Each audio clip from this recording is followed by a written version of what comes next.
Hello students, integration देखते हैं हम। इंटीग्रेशन के पहले कुछ फॉर्मूले देख लेते हैं।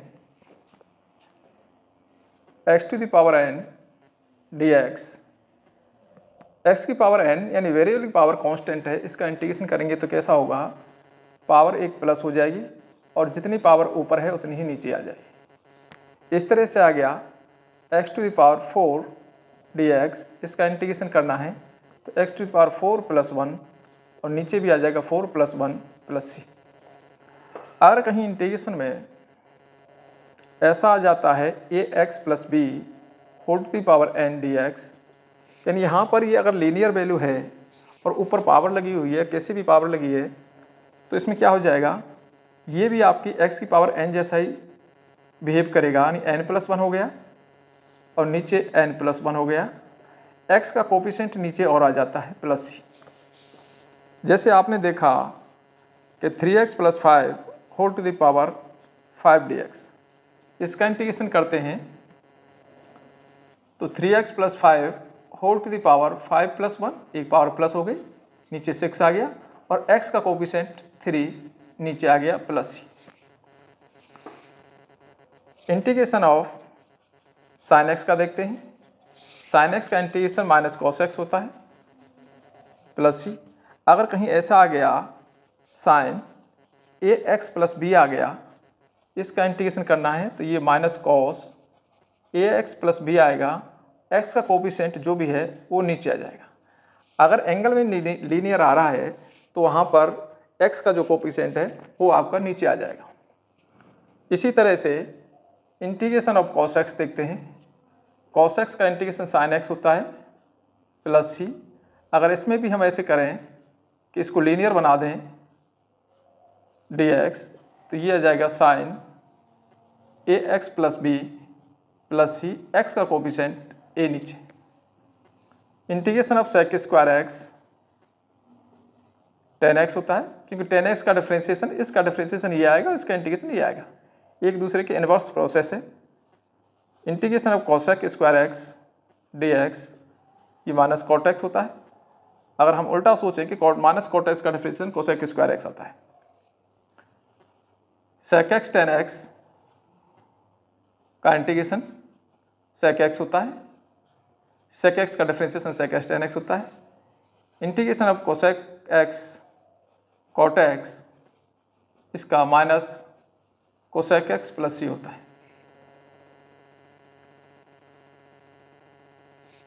Integration of e to the power x का देखते हैं। e to the power x का e की पावर x ही होता है प्लस सी। यहाँ पर भी अगर पावर में कुछ लीनियर आ गया, ax लगा दिया तो e to the power ax upon a नीचे आ जाएगा प्लस सी। इस तरह से ये कुछ फॉर्मूले हैं और फॉर्मूले देखते हैं हम।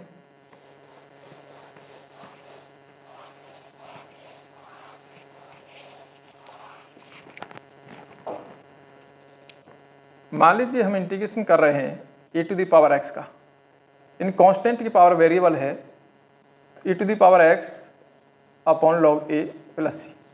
जैसे हम कर रहे हैं 5 टू द पावर x का, कांस्टेंट की पावर वेरिएबल, तो 5 टू द पावर x आ जाएगा ऊपर और नीचे हो जाएगा log 5 प्लस सी।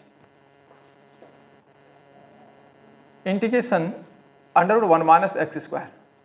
अब आपको सोचना है कि under root 1 upon under root 1 minus x square किसका डिफरेंशिएशन है। ये आपका साइन इनवर्स एक्स का डिफरेंशिएशन होता है, ये sine inverse x plus C हो गया। 1 अपॉन 1 प्लस एक्स स्क्वायर, ये टेन इनवर्स एक्स का डिफरेंशिएशन होता है, इसका टेन इनवर्स एक्स हो गया। Integration 1 upon x under x square minus 1 dx, ये आपका सेक इनवर्स एक्स। अगर हमने माइनस लगा दें, इसमें माइनस लगा दें तो ये कॉस इनवर्स एक्स हो जाएगा, यहाँ माइनस लगा दें तो ये टेन इनवर्स एक्स हो जाएगा, कॉट इनवर्स एक्स हो जाएगा, और यहाँ माइनस लगा दें तो ये कोसेक इनवर्स एक्स का हो जाएगा, इसका इंटीग्रेशन कोसेक इनवर्स एक्स हो जाएगा। कुछ इंटीग्रेशन देखते हैं। ये तो कुछ फॉर्मूले हो गए, बेसिक फॉर्मूले हैं जो हम इसमें यूज करेंगे। मान लीजिए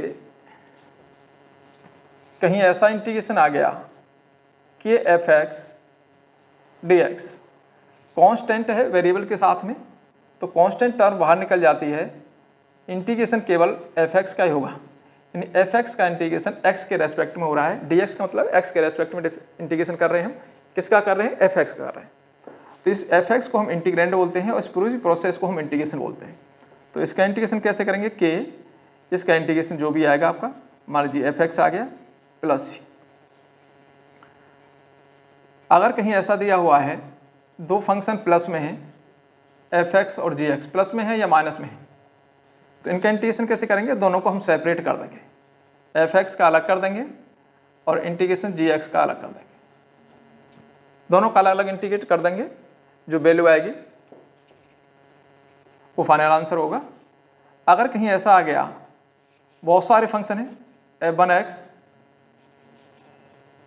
plus k1 f2x plus k2 f3x plus में माइनस में 2 या 3 या और उससे भी ज़्यादा फंक्शंस हैं, तो सम को हम कैसे करेंगे, सबका इंटीग्रेशन अलग अलग कर देंगे, f1x का अलग कर देंगे, इसमें k कांस्टेंट है बाहर निकल जाएगा, f2x का कर देंगे प्लस इसमें k2 कांस्टेंट है, f3x का हो जाएगा dx।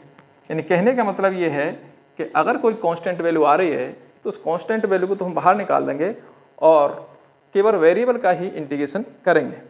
इससे संबंधित हम कुछ क्वेश्चंस देखते हैं।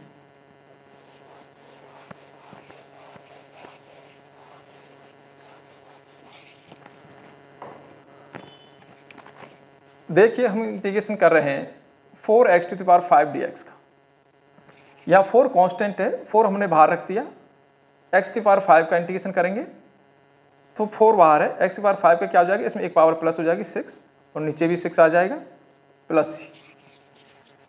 अगर कहीं इंटीग्रेशन में ऐसे आ गया 2 cos x आ गया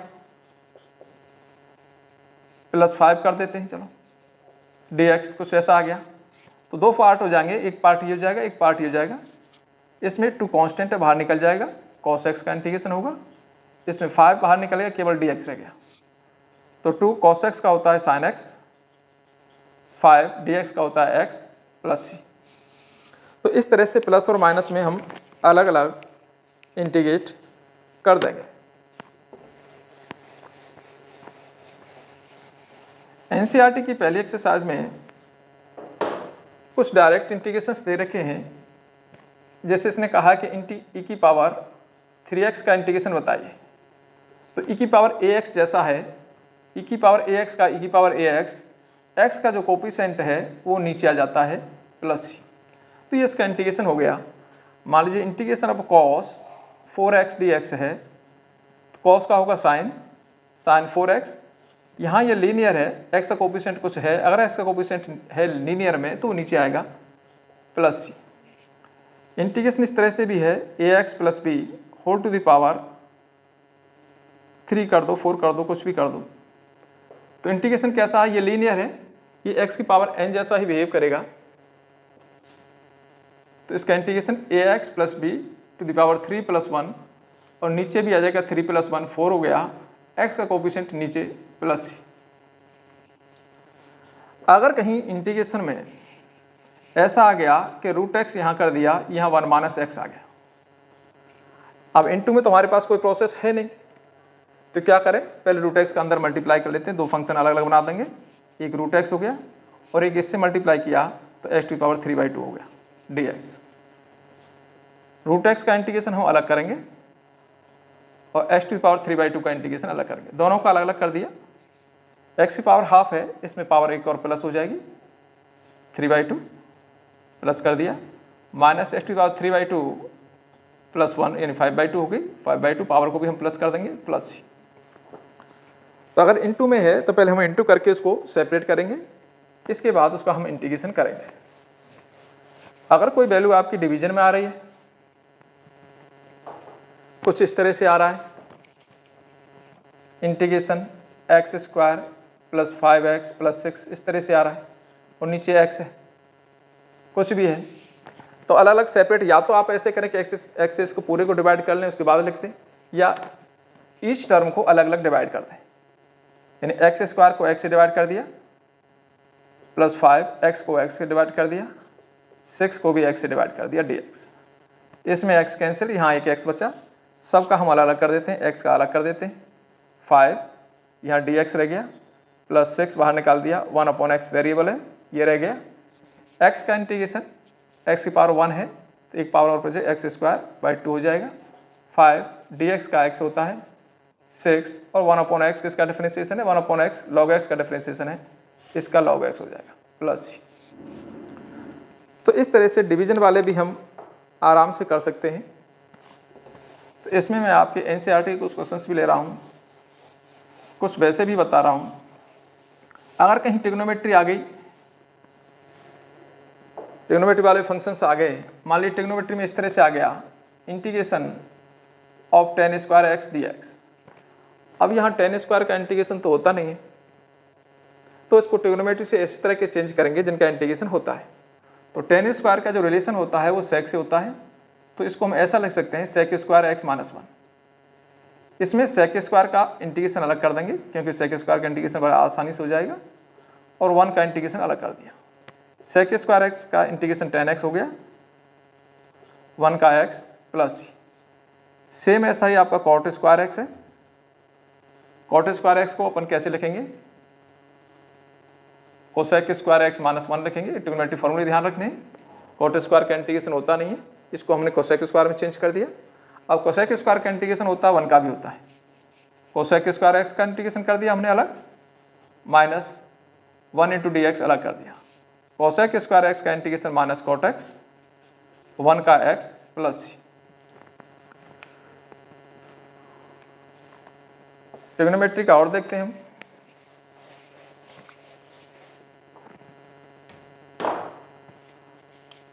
integration 1/sin² x cos² x dx ऐसा दे दिया। अब 1/cos², 1/sin² ऐसे करें तो ये आपका एक cosec² बन जाएगा, sec² बन जाएगा, दोनों इनटू में वैसे बनेंगे। तो हम क्या करेंगे, 1 की जगह कुछ वैल्यू डाल देते हैं। ट्रिग्नोमेट्री में क्या होती है कि sin² x plus cos² x 1 होता है, sin² x into cos² x। अब नीचे इंटू में है दोनों, इनको हम सेपरेट डिवाइड कर देते हैं, sin² को डिवाइड कर देते हैं, sin² cos² x है, और cos² x को भी डिवाइड कर देते हैं sin² x cos² x। यहाँ आपका cos² कैंसिल, यहाँ आपका sin² कैंसिल। 1/cos² को आप जानते हैं sec² x होता है, अलग अलग कर देता हूँ। 1/sin² आपका cosec² होता है, sec² का इंटीग्रेशन tan x और cosec² x का इंटीग्रेशन माइनस cot x। तो अपने को सिंपल से सीधे सीधे बेसिक फॉर्मूले अपने को आने चाहिए, बेसिक फॉर्मूले पे ही आधारित है, ज़्यादा कुछ नहीं है इसमें।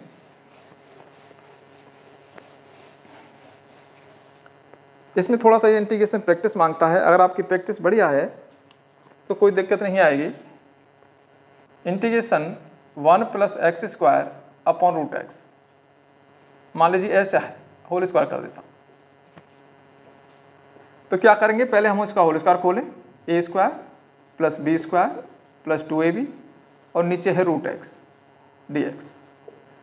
अब इसको हम सेपरेट डिवाइड करें, 1 को डिवाइड करें √x से, x² को √x से डिवाइड करें और 2x को भी √x से डिवाइड करें dx। इंटीग्रेशन 1/√x ऊपर चली गई पावर -1/2 हो गया dx। सबको मैं सेपरेट कर देता हूँ, ये पावर ऊपर जाके माइनस हो जाएगी तो 3/2 बचेगी केवल dx। ये पावर ऊपर जाके माइनस हो जाएगी तो यहाँ आपका केवल √x बचेगा, 1/2 बचेगा, 1 में से √x 1/2 चला गया। अब इसका इंटीग्रेशन आप कर देंगे, पावर में +1 होता है, नीचे भी -1, हाफ +1 हो गया, प्लस x³ 3/2 + 1 हम प्लस कर देंगे, इसको 5/2 हो गया, ऊपर भी प्लस कर देंगे, +2 x³ 1/2 + 1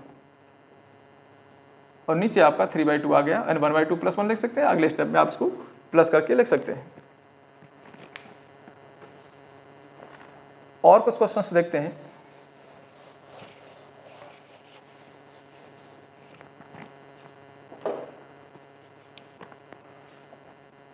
इंटीग्रेशन ऊपर लिख दिया cos2x और नीचे मैंने दोबारा से वही लिख दिया sin² x × cos² x dx।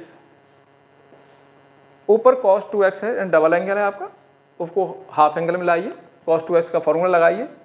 cos 2x का वो फॉर्मूला लगाना है जिसमें cos और sin दोनों आते हैं। तो cos 2x का फॉर्मूला होता है cos square x minus sin square x, नीचे आ गया sin square x into cos square x dx।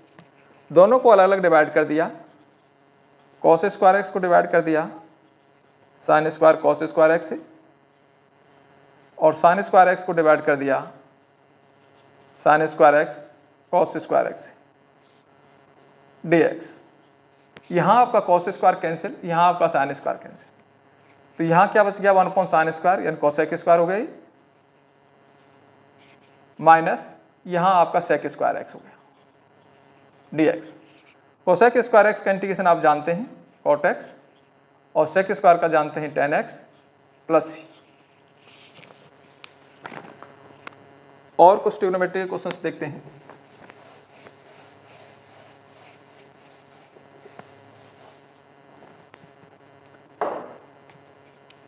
देखो कहीं पर अगर कहीं ऐसा लिखा हुआ आ जाएगा 1/1 plus sine x, 1 plus sine x हो या 1 माइनस साइन एक्स हो, यहाँ ऐसा लिखा हो 1/1 प्लस माइनस कॉस एक्स,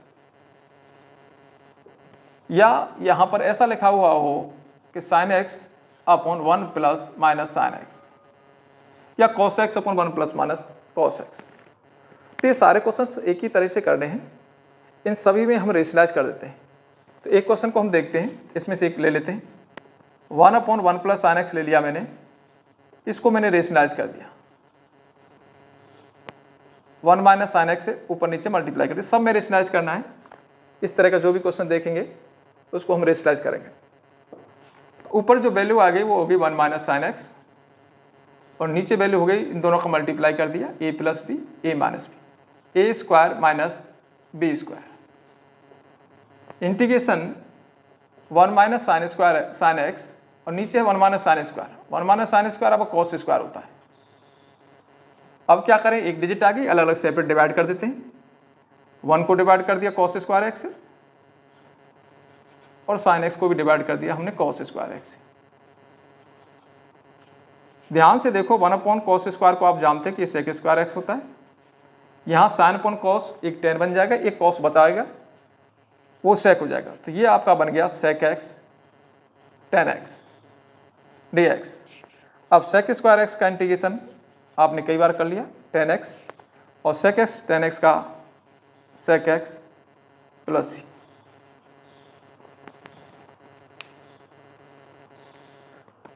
कुछ और क्वेश्चंस लेते हैं। एनसीईआरटी बेस आपके मैं क्वेश्चंस ले रहा हूं, मैक्सिमम क्वेश्चंस आपके एनसीईआरटी से ही हैं।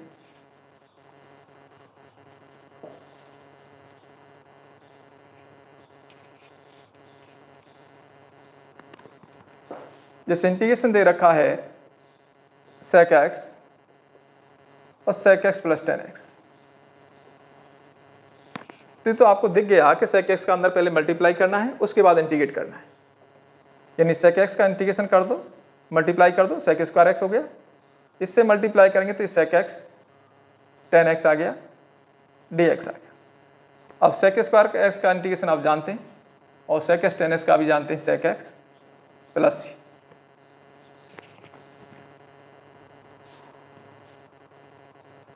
एक एनसीईआरटी में क्वेश्चन दे रखा है integration sec square x upon cosec square x.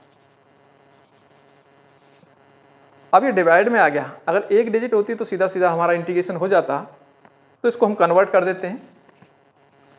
Sec square होता है 1 अपॉन कॉस स्क्वायर एक्स, और ये 1 upon sine square x.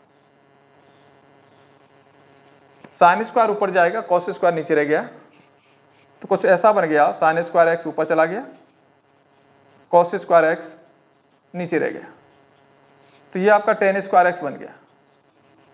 Ten square x का भी हमने किया था, टेन स्क्वायर का डायरेक्ट इंटीग्रेशन नहीं होता है, इसको ट्रिग्नोमेट्री से दोबारा से आपको चेंज करना होगा, तो इसको हम ले सकते हैं सेक स्क्वायर माइनस 1। अब सेक स्क्वायर का इंटीग्रेशन तो आप जानते हैं, टेन एक्स होता है और 1 का एक्स होता है प्लस सी।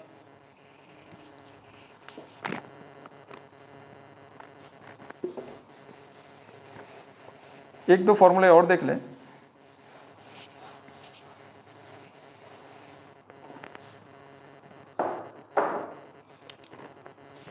अगर कहीं रूट में आ गया √1 प्लस साइन एक्स आ गया, या √1 माइनस साइन एक्स आ गया, या इंटीग्रेशन √1 प्लस साइन 2x आ गया, या -2x आ गया। इसमें हम क्या करेंगे, रूट हटाने के लिए पहले इसको हम होल स्क्वायर बनाएंगे। पहले अपने को रूट हटाना है कि रूट की प्रॉब्लम सबसे बड़ी है। इस 1 को मैंने लिख दिया sine square x/2 plus cos square x/2 plus x/2 में क्यों लिखा, क्योंकि इस एंगल को जब मैं आधा करूंगा तो ये एंगल हाफ में आ गया, x/2 आएगा, यहाँ पर नहीं आएगा। यहाँ 2 साइन एक्स कोस एक्स आ गया, यहाँ sine square plus cos square लिखेंगे। यहाँ x का भी आधा करेंगे तो कुछ ऐसा आएगा 2 साइन x/2 कॉस x/2। अब ये a square plus b square plus 2ab, तो ये a प्लस b का होल स्क्वायर बन गया। ये कुछ ऐसा बन गया sign x/2 plus cos x/2 का होल स्क्वायर हो गया। देखो इससे कैंसिल। अब आपके पास में सेपरेट हो गया, यानी साइन x/2 का हम अलग से इंटीग्रेशन कर देते हैं और कॉस x का अलग से कर देते हैं। साइन x का इंटीग्रेशन माइनस कॉस होता है, कॉस x/2। अब ये ध्यान रखना है कि x का कोफिशिएंट यहाँ पर क्या है, 1/2, ये भी लिखना है। कॉस का हो गया साइन x/2 और यहाँ x का जो कोफिशिएंट है 1/2 वो नीचे आ जाएगा प्लस c। तो ये कुछ फॉर्मूले बेस्ड मैंने क्वेश्चंस बताए पहली एक्सरसाइज के। इसमें मिक्सअप ही हैं, कुछ NCERT बुक से हैं, कुछ बाहर से भी हैं। तो देखो आपको कैसा लगा।